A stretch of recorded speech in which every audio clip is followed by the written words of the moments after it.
Hello guys, welcome back to my YouTube channel teaching world classes. और आप पढ़ रहे हैं अकाउंटेंसी विद पूर्णिमा। आज हम कर रहे हैं कैश फ्लो स्टेटमेंट, जिसके हम 3 पार्ट्स कवर कर चुके हैं, फर्स्ट, सेकंड एंड थर्ड। आज हम 4th पार्ट कर रहे हैं और होप सो ये लास्ट पार्ट होगा आपका, और आज हम इस चैप्टर को कम्प्लीटली फिनिश कर देंगे। फर्स्ट वीडियो में हमने इसका मीनिंग पढ़ा था, इनफ्लोज, कैश इनफ्लोज और आउटफ्लोज जो भी हमारे होते हैं, एक्टिविटीज होती हैं इस चैप्टर में, हमने कितने मेन पॉइंट्स है वो कवर किए थे इसकी फर्स्ट वीडियो में। सेकंड वीडियो में हमने ऑपरेटिंग एक्टिविटी को कंप्यूट करना सीखा था, how to compute cash flow from operating activity, वो हमने सेकंड वीडियो में कवर किया है। आई होप आपने वो सारी वीडियोस वॉच की हैं और आपने उनको अच्छे से समझा है। अगर आपको लगता है कोई भी डाउट है, क्वेरी है, तो आप मुझे कमेंट बॉक्स में मैसेज कर सकते हैं। मैं उनका रिप्लाई आपको वीडियो के थ्रू आपको उसका सॉल्यूशन प्रोवाइड करूंगी। थर्ड वीडियो में हमने इन्वेस्टिंग एक्टिविटी को सीखा था और जो रिमेनिंग ऑपरेटिंग एक्टिविटी का पार्ट था वो हमने थर्ड वीडियो में कवर किया था। आज हम फाइनेंसिंग एक्टिविटी सीखने वाले हैं और एसेट अकाउंट किस तरीके से प्रिपेयर किए जाते हैं। कुछ आपका रिमेनिंग पार्ट रहता था, लास्ट वीडियो अगर आपने देखी होगी तो उसका रिमेनिंग पार्ट है वो आज हम कवर करते हैं। फिर हम इसके क्वेश्चंस की प्रैक्टिस करेंगे। मैं आपको एक नोटिस देना चाहती हूँ कि मतलब मैं आपके लिए एक वीडियो लाने वाली हूँ जिसमें हम क्वेश्चन सॉल्व करेंगे, क्वेश्चन जो प्रीवियस ईयर्स के क्वेश्चन होंगे। ठीक है, आपके लिए वो वीडियो देखना बहुत जरूरी है, क्योंकि जिन बच्चों को अच्छे से सॉल्व करने हैं, प्रैक्टिस करनी है क्वेश्चन की, वो मेरे साथ प्रैक्टिस कर सकते हैं। मैंने पीडीएफ अपलोड किया है आपके टेलीग्राम पर, तो जो क्वेश्चन मैं पीडीएफ में कन्वर्ट करके आपको टेलीग्राम पर सेंड कर रही हूँ, वही क्वेश्चन हम वीडियो के थ्रू समझेंगे भी। अगर आप फर्दर कोई मुझे चाहते हैं कि मैं क्वेश्चन ये वाला सॉल्व कराऊं, तो आप मुझे कमेंट बॉक्स में बता सकते हैं। क्वेश्चन नंबर जो भी बुक आपके पास है उसका रेफरेंस देकर वो हम सॉल्व करेंगे, उसको वीडियो के थ्रू मैं आपको समझा दूंगी। क्लियर? आपको इतनी बात समझ आई होगी। ठीक है, बात आगे देखते हैं। कैश फ्लो स्टेटमेंट में हम क्या कर रहे थे, हम लास्ट वीडियो में हमने छोड़ा था cash flow from investing activity. Investing activity में हमने देखा था कि जो भी हमारे फिक्स एसेट्स होती हैं, नॉन करंट इन्वेस्टमेंट्स होती हैं, उससे रिलेटेड जितनी भी ट्रांजैक्शंस होती हैं वो हमारी इन्वेस्टिंग एक्टिविटी में कंसीडर की जाती हैं। ठीक है, तो यहाँ पर हमने जो हम सेल करते हैं, फिक्स एसेट्स को परचेज करते हैं, वो सब हमारी इन्वेस्टिंग एक्टिविटी का पार्ट होता है। आगे हमने देखा था एसेट अकाउंट किस तरीके से प्रिपेयर किया जाता है। एसेट अकाउंट जैसे आपने 11th में प्रिपेयर किया था, उसी तरीके से सेम आप एसेट अकाउंट प्रिपेयर करते हैं। एक बार मैं आपको फिर से दिखा देती हूँ एसेट अकाउंट किस तरीके से बनता है। टू बैलेंस बीडी, आपका opening balance, by balance CD, आपका क्लोजिंग बैलेंस। किस चीज का? एसेट का। एसेट्स आपकी डेबिट होती हैं, दैट्स व्हाई आप उनका ओपनिंग बैलेंस डेबिट करते हैं और उसका क्लोजिंग बैलेंस क्रेडिट करते हैं। Got it? सबको समझ में आ रही होगी ये बात? बाय डेप्रिसिएशन, आपने उस एसेट पर कुछ डेप्रिसिएशन लगाया। Depreciation is what? Depreciation fall in the value of fixed assets. आप कोई भी एसेट यूज करते हैं, घर में आपके एसी आया, गाड़ी आया, तो अभी आपने वो खरीदी है जो 10 लाख की, सपोज कीजिए गाड़ी, तो क्या धीरे धीरे उसकी वैल्यू कम होगी? डेफिनेटली होगी, क्योंकि जैसे जैसे आप यूज करते रहते हैं, उस गाड़ी का जो टाइम बीतता जा रहा है, ठीक है, उस वजह से उसकी वैल्यू जो है वो फॉल होती जा रही है, कम होती जा रही है। That is called depreciation. आगे आपने अगर इस एसेट को कुछ सेल कर दिया या कुछ पार्ट सेल कर दिया, तो उसको हम लिखते हैं बैंक अकाउंट, यहीं पर लिखेंगे सेल के नाम से। ठीक है, इस एसेट को सेल करने पर कुछ प्रॉफिट होता है, कभी लॉस होता है। एक चीज होगी, या तो प्रॉफिट होगा या फिर लॉस होगा। तो अगर लॉस होता है इनकेस, तो आप यहां पर लिखते हैं loss on sale of asset, और इनकेस प्रॉफिट होता है तो to profit on sale. Clear है? इतनी बात समझ में आ गई होगी सभी को। इनको ऐड करेंगे, इनको लेस करेंगे। डेबिट क्रेडिट आपको पता है, this is debit side and this is credit side. और आपके डेबिट और क्रेडिट साइड जो है वो हमेशा इक्वल्स होते हैं। ठीक, डेबिट और क्रेडिट इक्वल होने चाहिए। जैसे सपोज कि यहाँ पर 2 लाख है, यहाँ पर 1,50,000 आया टोटल, तो आपको कुछ यहाँ पर अमाउंट पुट करनी होगी, दैट इज 50,000। तो यहाँ पर आप किस नाम से लिखेंगे? To bank account, that is purchase. आपने वो परचेज किया और यहाँ पर इनका टोटल हो गया सेल। क्लियर है? इतनी बात समझ में आ गई होगी। कोई दिक्कत परेशानी होनी नहीं चाहिए। अगर है तो आप मुझे बता सकते हैं, मैं उस परेशानी को दूर करने की पूरी कोशिश करूंगी। आगे देखते हैं, यहाँ पर इसके साथ क्या होता है, एक डेप्रिसिएशन का ओपनिंग और क्लोजिंग बैलेंस गिवन होगा आपको क्वेश्चन में, जैसे कि उसको बोलते हैं एक्यूमुलेटेड डेप्रिसिएशन, एक्यूमुलेटेड डेप्रिसिएशन, यानी कि जब आपको एक्यूमुलेटेड डेप्रिसिएशन बैलेंस गिवन होता है ओपनिंग और क्लोजिंग बैलेंस, तो आप उसका भी एक अकाउंट प्रिपेयर करते हैं। अगर आपको इसका बैलेंस गिवन नहीं है क्वेश्चन में, तो आप ओनली एसेट अकाउंट प्रिपेयर करेंगे, आपका आंसर वहीं से फाइंड हो जाएगा। लेकिन अगर आपको लगता है कि आपके क्वेश्चन में एक्यूमुलेटेड डेप्रिसिएशन का अकाउंट भी ओपन मतलब हो गया, बैलेंस गिवन है, तो आप इसका अकाउंट भी प्रिपेयर करेंगे। और इसका अकाउंट प्रिपेयर कैसे होता है देख लीजिए। This is debit side, this is credit side. Accumulated depreciation का एक और नाम हो सकता है, यहाँ पर ये प्रोविजन फॉर डेप्रिसिएशन के नाम से भी आपको गिवन हो सकते हैं। Provision for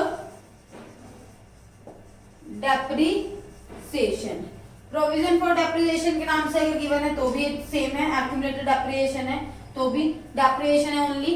opening and closing balance given होना चाहिए। आप क्वेश्चन में ध्यान से देखेंगे opening and closing balance given है वहां पर या नहीं गिवन है, ठीक है। तो यहां पर आपका क्या होगा, बाय बैलेंस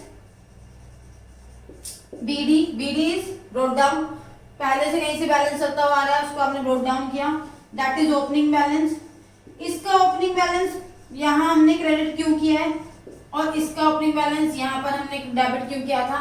एसेट्स हमारी डेबिट होती हैं, दैट्स व्हाई उसका बैलेंस डेबिट से शुरू होता है, और ये हमारे लायबिलिटी साइड की इसका बैलेंस क्रेडिट होता है। प्रोविजंस आपको पता है सब लायबिलिटी साइड होते हैं। एक्यूमुलेटेड मींस होता है इकट्ठा हुआ जो डेप्रिसिएशन है चलता हुआ आ रहा है प्रीवियस ईयर से, तो इसका ओपनिंग बैलेंस क्रेडिट होता है, दैट्स व्हाई ये क्रेडिट साइड से शुरू होता है। क्लोजिंग बैलेंस इसका हो गया यहाँ पर carried down, that is CD, यहां पर हो गया क्लोजिंग बैलेंस, ठीक है। इतनी बात समझ आ रही है आपको सभी को, वेरी गुड। अच्छे से आप वीडियो को देखिए, समझते रहिए, कोई भी दिक्कत परेशानी है पूछ लीजिए। फिर एसेट पर आपको कुछ डेप्रिसिएशन लगता है, देखिए यहाँ पर ये जो डेप्रिसिएशन दिख रहा है आपको, ये जो डेप्रिसिएशन लगा है ये आप यहाँ पर लिख देते हैं फिक्स्ड एसेट्स के नाम से। जो भी डेप्रिसिएशन आपने इस एसेट पर लगाया है, जितना भी आपका डेप्रिसिएशन लगा है, ठीक है। फिर इन दोनों को ऐड करेंगे, जैसे सपोज कीजिए इनका बैलेंस जो भी ऐड करने के बाद यहाँ पर माइनस करेंगे, फिर यहाँ पर आपका आ जाता है प्रॉफिट एंड लॉस अकाउंट, और इनको इक्वल हो जाती हैं बोथ साइड। और ये वाला जो बैलेंस है, ये बैलेंस कहाँ जाता है, ये ऑपरेटिंग एक्टिविटी में ऐड हो जाता है आपका। इसमें ऑपरेटिंग एक्टिविटी में आप ऐड करते हो, किस नाम से करते हो ऐड, डेप्रिसिएशन के नाम से। हमने जब वो किया था ऑपरेटिंग एक्टिविटी, तो आपने वहां पर देखा था हमने कुछ नॉन ऑपरेटिंग एक्सपेंसेस या नॉन कैश एक्सपेंसेस में हमने डेप्रिसिएशन ऐड किया था, तो वहां पर ये वाला डेप्रिसिएशन जाता है। ये चीज आप याद रखेंगे, ये वाला डेप्रिसिएशन ऑपरेटिंग एक्टिविटी में ऐड हो जाता है, ये डेप्रिसिएशन नहीं होता है। अगर आपका ये अकाउंट नहीं है, इसको भूल जाइए, ये नहीं था, एक बार सोचते हैं हम ये अकाउंट नहीं है, तो केवल आपका एसेट अकाउंट है, ठीक है, ये बैलेंस था ही नहीं वहां पर, इसको भूल जाइए। फिर हम क्या करते हैं, यही वाला डेप्रिसिएशन आपका ऑपरेटिंग एक्टिविटी में ऐड हो जाता है जाकर। क्लियर हो गई, इतनी बात समझ में आ गई है, कोई दिक्कत परेशानी है। इसका एक क्वेश्चन करते हैं अभी, ठीक है, फिर फाइनेंसिंग एक्टिविटी करते हैं। थोड़ा सा वीडियो को ध्यान से देखिएगा, समझ में आएगी। अगर कोई प्रॉब्लम है तो आप मुझसे पूछ सकते हैं। Cash flow from investing activity, इस एग्जांपल के थ्रू हम समझते हैं किस तरीके से हम cash flow from investing activity compute करेंगे। क्लियर, एग्जांपल देखते हैं। Calculate cash flow from investing activity, आपको इंफॉर्मेशन गिवन है investment, that is non current investment at the rate 10%। 2018 की इंफॉर्मेशन है 5 lakh, 17 2 lakh 50, that is previous year, that is current year. Fixed assets 11 lakh 90 and then 8 lakh 75. Opening balance is this and closing balance is this. Additional information, कुछ additional information given है आपको। Half of the investment held in the beginning. Beginning means जो आपको शुरुआत में, opening में, that is 2 lakh 50. इसकी बात की गई है। Half of the investment held in the beginning of the year were sold at a profit, 10% profit. इस ट्रांजैक्शन को पढ़ के आपको ये समझ में आया, जो आपकी बिगनिंग में इन्वेस्टमेंट थी 2,50,000 की, उसका हाफ हमने सोल्ड कर दिया, इट मीन सेल कर दिया आपने 10% प्रॉफिट पर। ठीक है, एक ट्रांजैक्शन यहाँ पर आपको पता चल गया, यहाँ पर सेल हुआ है इन्वेस्टमेंट का। नेक्स्ट डेप्रिसिएशन कैलकुलेट हुआ है आपका फिक्स एसेट्स पर, कितना लगा है यहाँ पर 1 लाख रुपीज, जो आपकी फिक्स एसेट्स ये वाली हैं। इंटरेस्ट रिसीव किया है आपने 35,000 इन्वेस्टमेंट पर, डिविडेंड रिसीव किया है इन्वेस्टमेंट पर 25,000, both are inflows of fund. ठीक है, आप इसका सॉल्यूशन करते हैं, हम इस साइड सॉल्यूशन कर रहे हैं इसका। Calculate cash flow from investing activity.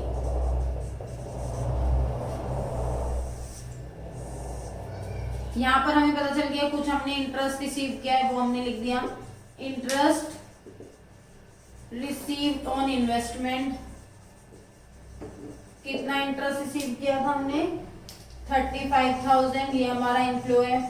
ठीक है, कुछ हमने डिविडेंड रिसीव किया था, वो हमने लिख दिया है यहाँ पर। Dividend received on investment that is 25,000। ठीक है, नेक्स्ट आपने देखा है फिक्स्ड एसेट्स, तो हम एक फिक्स्ड एसेट्स का अकाउंट बना लेते हैं। यहाँ पर हम वर्किंग नोट करेंगे, फिक्स्ड एसेट्स का अकाउंट बनाएंगे। फिक्स्ड एसेट्स,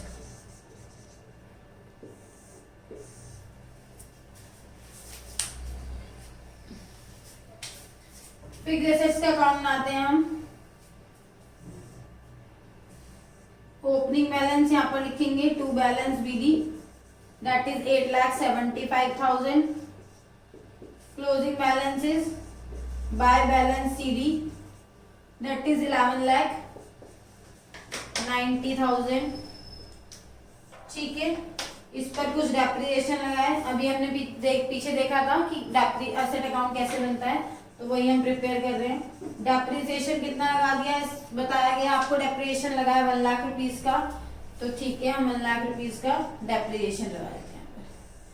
तो ये अमाउंट ये समझ में आ गया। यहाँ पर इनका टोटल हो गया 12,90,000 और आपको इस साइड का बैलेंस कम दिख रहा है, तो यहाँ पर हमारी वैल्यू कितनी आ जाएगी to bank account that is purchase. ये आपकी परचेज होंगी, कितनी हो जाएंगी टोटल 12,90,000 ही रहेगा। बोथ साइडेड आर इक्वल, आपको बताया गया है डेबिट और क्रेडिट साइड आपकी इक्वल होती है। 12 - 8 इज 4, 90 - 75 इज 15। आई थिंक 4,15,000 होगा, इसको आप चेक कर लीजिएगा एक बार, कैलकुलेशन में कोई मिस्टेक हो तो बता दीजिए। ये आपके परचेजेस आ गए हैं, तो मैं यहाँ पर लिख देती हूँ purchase of fixed assets. Fixed assets कितनी परचेज की है हमने 4,15,000 की आपने फिक्स्ड एसेट्स परचेज की हैं। ठीक, यहाँ पे तीनों एडजस्टमेंट जो एडिशन इन्फॉर्मेशन गिवन थी हम ये कर चुके हैं। अब आता है हमारा इन्वेस्टमेंट। आपको इन्वेस्टमेंट का अकाउंट बनाना पड़ेगा, सभी चीज का अकाउंट बनता है। ठीक है, इन्वेस्टमेंट अकाउंट।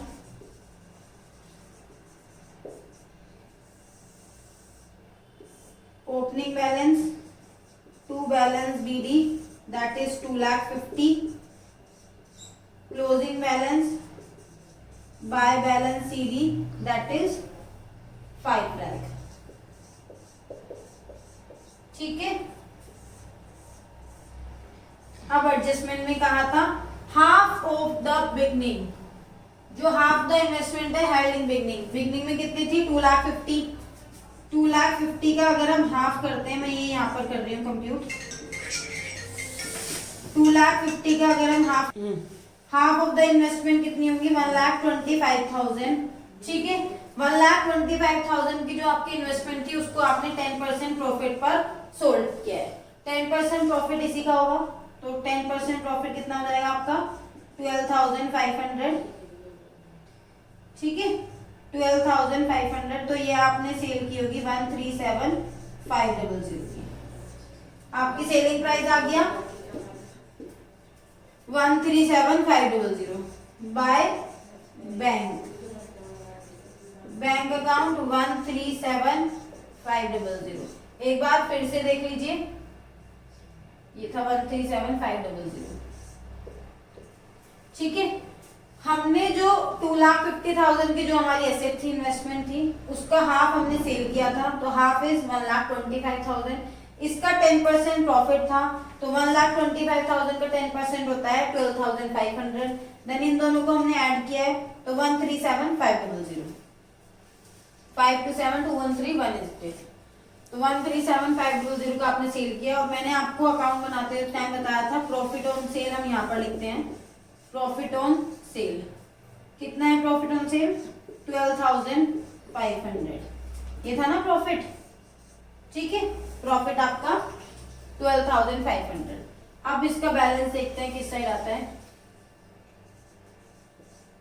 637,500, तो यहाँ पर टोटल भी 637,500 ही होना चाहिए, और ये आपका है 262,500। 262,500 637,500 माइनस करके आपकी वैल्यू आ जाएगी यहाँ की to bank account, that is purchase, जो आपने परचेज की है।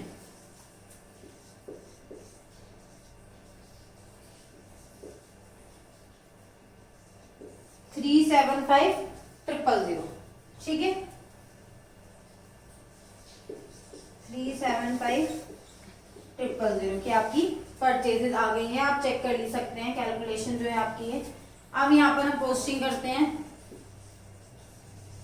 परचेज ऑफ इन्वेस्टमेंट, कितने की आपने इन्वेस्टमेंट परचेज की है? 375,000 की, ठीक है, 375,000 की आपने ये इन्वेस्टमेंट परचेज की थी। और सेल कितनी की है आपने investment? Sale of investment is 1,37,500। Sorry, ये तो इनफ्लो आपने सेल किया है।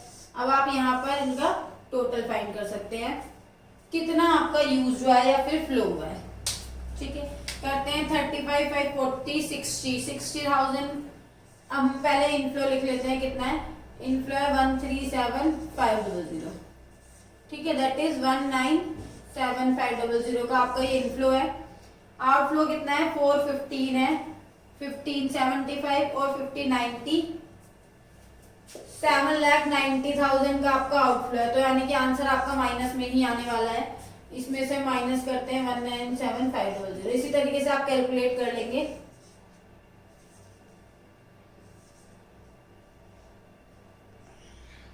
फाइव 582500 5825, कुछ कर गलती हो गई शायद कैलकुलेशन में, तो आपका ये आंसर आया 592,500 592,500।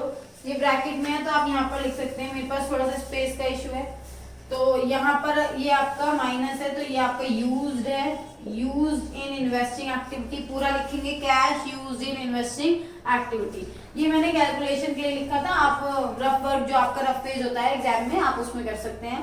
बाकी यहाँ पर भी कैलकुलेशन का स्पेस था तो मैं कर सकती थी। ठीक है, आई होप आपको ये क्वेश्चन समझ में आ गया होगा। इसको देख लीजिए एक बार, मैं साइड हो जाती हूँ, एक बार नोट कर लीजिए, या स्क्रीनशॉट लेना है तो आप स्क्रीनशॉट ले सकते हैं।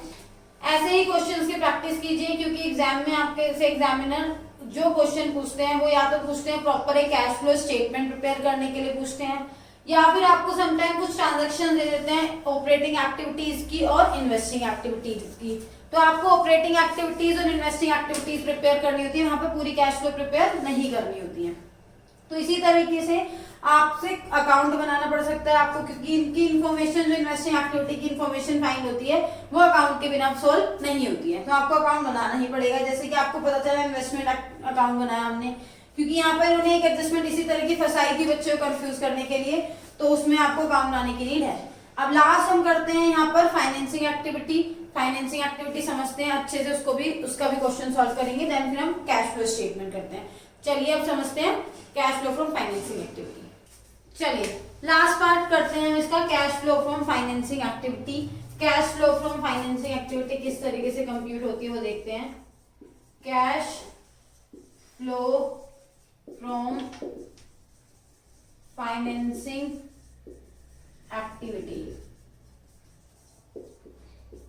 ठीक है, यहाँ पर आपको पता था फाइनेंसिंग एक्टिविटी में 2 आइटम्स आते हैं हमारे, दैट इज कैपिटल, जो भी आपका कैपिटल से रिलेटेड पैसा है, और जो भी आपका लोन से रिलेटेड पैसा है। तो इन शॉर्ट अगर मैं कहूं आपको, शेयर होल्डर फंड वाला जो कॉलम होता है, या शेयर कैपिटल कह सकते हैं इसको, ठीक है, शेयर होल्डर फंड नहीं, शेयर कैपिटल जो होती है हमारी, वो वाला हेड, और आपका नॉन करंट लायबिलिटी वाला हेड। ठीक है,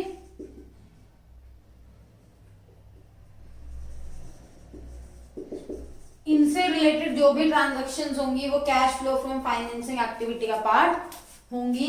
आप इसी एक्टिविटी में कंसीडर करेंगे जो भी आपकी ट्रांजैक्शंस होती हैं कैपिटल और लोन से रिलेटेड।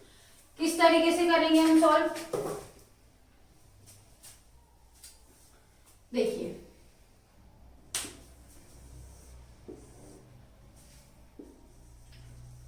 प्रोसीड्स फ्रॉम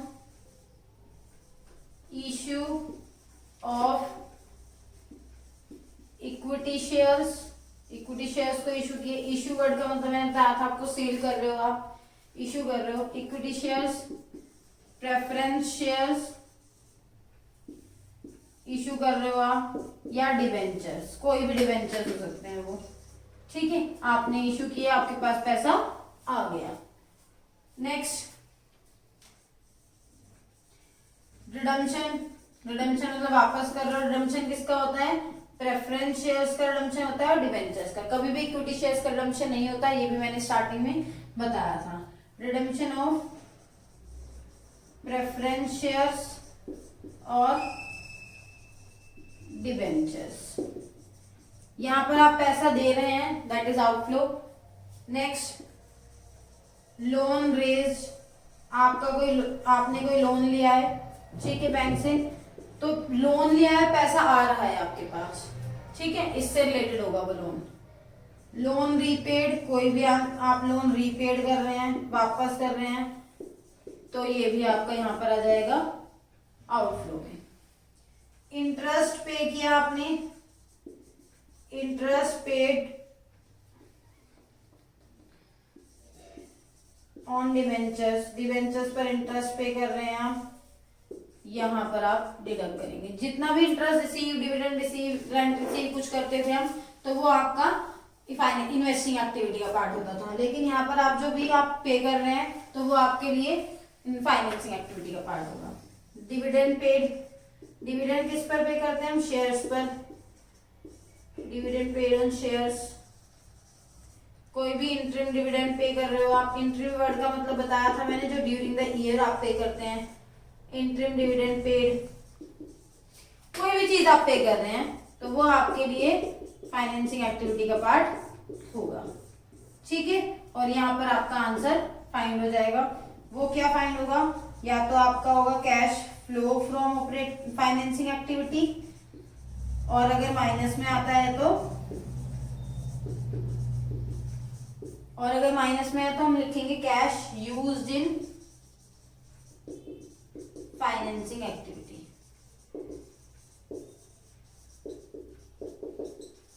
ठीक है, आई होप इतनी बात आप समझ गए होंगे। कोई भी दिक्कत परेशानी आप पूछ सकते हैं, ये इसका फॉर्मेट है। आपने जो शेयर इशू किए, डिबेंचर्स इशू किए, प्रेफरेंस शेयर इशू किए, वो आपके लिए इनफ्लो है, आपको रिडीम कर रहे हैं। एक और चीज है कि buy back of equity shares, मैं यहाँ पर लिख देती हूँ, बाय बैक इक्विटी शेयर्स का किया जाता है, buy back of equity shares. Equity shares को अगर आप पेमेंट वापस दे रहे होते हैं शेयर होल्डर्स को, ठीक है। इक्विटी शेयर्स, प्रेफरेंस शेयर्स और डिबेंचर्स को रिडीम करते हैं। लोन रेज, यानी कि आप लोन ले रहे हैं, पहले आपके पास कोई भी लोन की वैल्यू नहीं थी, लेकिन इस साल आपने लोन ले लिया 10,000 का या 1 लाख का, जो भी अमाउंट है। लोन रेज, लोन रीपेड, पहले आपके पास लोन था लेकिन इस बार कोई लोन नहीं, यानी कि आप पहले पे कर चुके हैं उसको। इंटरेस्ट पे कर रहे हैं, डिविडेंड पे कर रहे हैं, इंटरिम डिविडेंड पे कर रहे हैं, रेंट पे कर रहे हैं, कुछ भी चीज पे कर रहे हैं, कमीशन पे कर रहे हैं, तो वो आपका इसका पार्ट होगा। क्लियर। अब हम इसका एग्जाम्पल सॉल्व करते हैं, उसके बाद हम करेंगे कैश फ्लो स्टेटमेंट का पूरा। Cash flow from financing activity, अब हम एग्जाम्पल देख रहे हैं, एग्जाम्पल के थ्रू समझेंगे cash flow from financing activity. आपको क्या क्या आइटम्स गिवन है, पहले हम वो देख लेते हैं। हमें प्रीवियस ईयर की इंफॉर्मेशन गिवन है और करंट ईयर की इंफॉर्मेशन गिवन है, जिसमें लिखा है इक्विटी शेयर्स कैपिटल पहले 4 लाख थे, अब 5 लाख हो गए हैं, इंक्रीज हुए हैं, मींस आपने इश्यू किए होंगे।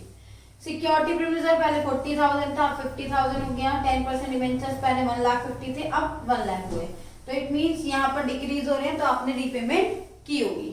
बैंक ओवरड्राफ्ट पहले 1,50,000 थे, अब 2 लाख हो गए हैं। इंटरेस्ट ऑन बैंक ओवरड्राफ्ट आपने पे किया है, ठीक है। एडिशनल इन्फॉर्मेशन में लिखा है इंटरेस्ट पे किया डिवेंचर्स पर 10,000 रुपीज का। क्वेश्चन सॉल्व करते हैं। सॉल्यूशन, कैलकुलेट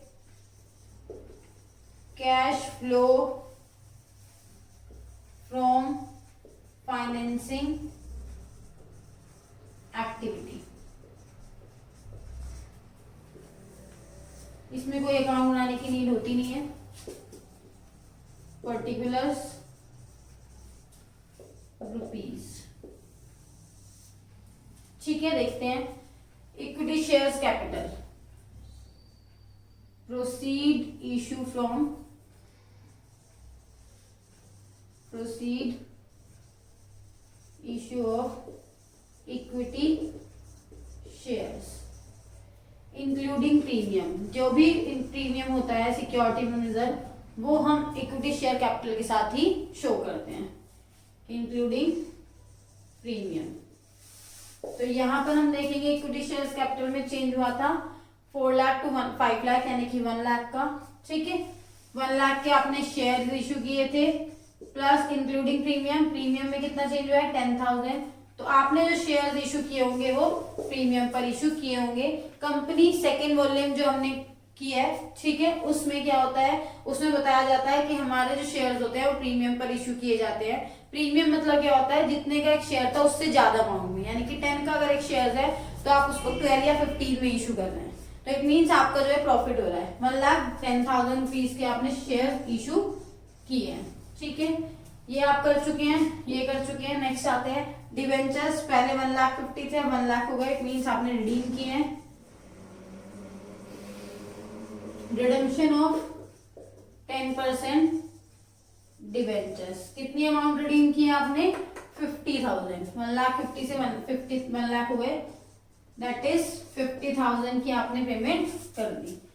बैंक ओवरड्राफ्ट पहले 1,50,000 था, अब 2 लाख हो गया। अब आपके माइंड में आएगा कि बैंक ओवरड्राफ्ट तो करंट लायबिलिटी के अंदर कंसीडर किया जाता है। Yes, bank overdraft current liability होता है, लेकिन जब हम कैश फ्लो स्टेटमेंट प्रिपेयर करते हैं तो आपका जो बैंक ओवरड्राफ्ट होता है उसको आप करंट लायबिलिटी कंसीडर ना करके लोन कंसीडर करते हैं एज ए लोन, क्योंकि बैंक से आपने ज्यादा पैसे विड्रॉ किया, ठीक है।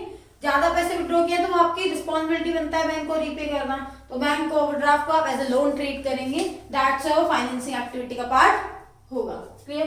अब आपका 1,50,000 से 2 लाख हो गया बैंक ओवरड्राफ्ट, तो यानी कि आपने बैंक ओवरड्राफ्ट इंक्रीज करे हैं। Bank overdraft increased, that is 50,000 inflow है आपका, ठीक है। यहाँ पर इंटरेस्ट पे कर रहे हैं, तो जो करंट ईयर वाली फिगर होती है उसको हम एज ए इंटरेस्ट पे कर देते हैं। Interest paid on bank overdraft, current year वाला इंटरेस्ट हम माइनस कर देंगे 15,000। एडिशनल इंफॉर्मेशन में भी आपको गिवन था इंटरेस्ट पे किया डिवेंचर्स पर, तो इंटरेस्ट पे कर देते हैं, इंटरेस्ट पेड ऑन डिवेंचर्स 10,000। इतनी ही आपको इंफॉर्मेशन गिवन थी, इसको कंप्यूट कर लेते हैं। 50 से 50 प्लस माइनस तो पहले ही डिडक्ट हो गया। यहाँ पर 15 और 25, 1,10,000 में से 25,000 माइनस करेंगे तो 85,000 आना चाहिए आपका, ठीक है। चेक कर लीजिए आप, 85,000 आपका आंसर होगा। Clear. 85,000 cash flow from financing activity. यहाँ पर ये आंसर प्लस में था, दैट्स आपका फ्लो है, और अगर माइनस में होता तो आप यहाँ पर लिखते cash use in financing activity. एक बार फिर से देख लीजिए, कोई प्रॉब्लम हो तो मुझसे पूछ लीजिएगा, कमेंट बॉक्स में मैसेज कर दीजिएगा, ठीक है, आई होप आपको एग्जाम्पल समझ में आया होगा। कोई भी डाउट है, कोई भी क्वेरी है, आप मुझे कमेंट बॉक्स में मैसेज कर सकते हैं। इसको नोट कर लीजिए, स्क्रीनशॉट ले लीजिए, जो भी आप लेना चाहते हैं। ऐसे ही और एग्जाम्पल्स प्रैक्टिस कीजिएगा। मैं पीडीएफ इसके अपलोड कर दूंगी टेलीग्राम पर, और टेलीग्राम पर भी ज्वाइन कीजिए। ज्यादा से ज्यादा आपको एग्जाम्पल्स, क्वेश्चंस इंपॉर्टेंट जो है मिलते रहेंगे। इसके जो पूरे कंप्लीट क्वेश्चन है कैश फ्लो स्टेटमेंट के, वो हम नेक्स्ट वीडियो, आज हमारा चैप्टर फिनिश हो चुका है, अब हम क्वेश्चंस ही करेंगे। जो आपकी नेक्स्ट वीडियो आपको मिलेगी उसमें आपके सारे क्वेश्चंस होंगे, मतलब मैं उसमें मोस्ट प्रोबेबली जो आपके क्वेश्चन जितने हो पाएंगे 10, 12, 15 जितने भी क्वेश्चंस मैं कोशिश करूंगी वो आप तक पहुंचाने की पूरी कोशिश करूंगी। आपको एक पैटर्न समझ में आ जाएगा। मेरे साथ आप उन वीडियोस को देखकर उनसे क्वेश्चन सॉल्व कीजिएगा और प्रैक्टिस कीजिएगा मेरे साथ ही। आपकी वहीं पर प्रैक्टिस होती रहेगी, आपको अच्छे समझ में आएगा। क्लियर? ऐसे ही हमने अकाउंटिंग रेशियोज, कंपैरेटिव, जो भी हमने चैप्टर्स अभी तक कवर किए हैं वीडियोस में, उनके सबकी मैं एक एक वीडियोस बनाऊंगी क्वेश्चंस के साथ। वो वीडियोस जो है थोड़ी बड़ी होंगी क्योंकि उनमें हम क्वेश्चन सॉल्व करेंगे, और वही क्वेश्चंस की पीडीएफ आपको टेलीग्राम पर मिल जाएगी।